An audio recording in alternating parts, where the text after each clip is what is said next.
شرمنده کردن دیگران و نتیجه آن. خوب گوش اندازید.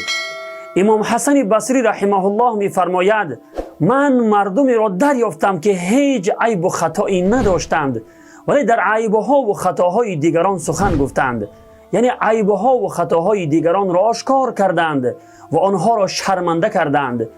پس خداوند برای آنها عیبهای پیدا کرد.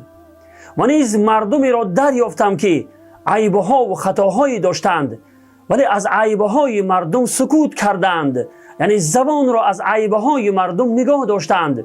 پس خداوند عیبها و خطاهای آنها را ستر کرد.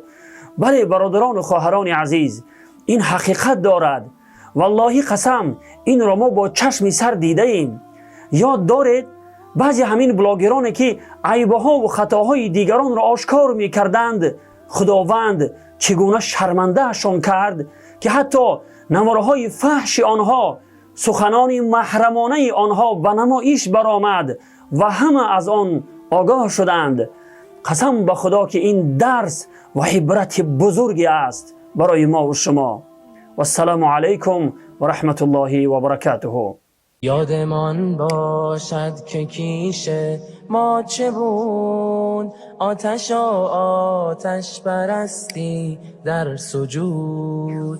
هدیه آورد سوی ما یار رسول، دین را چون ماه تابان در هلول. آری آن ناجی از جنس بشر، آن راد مردی که نامش بود عمر. دین حق را هدیه آورد سوی ما، ورنه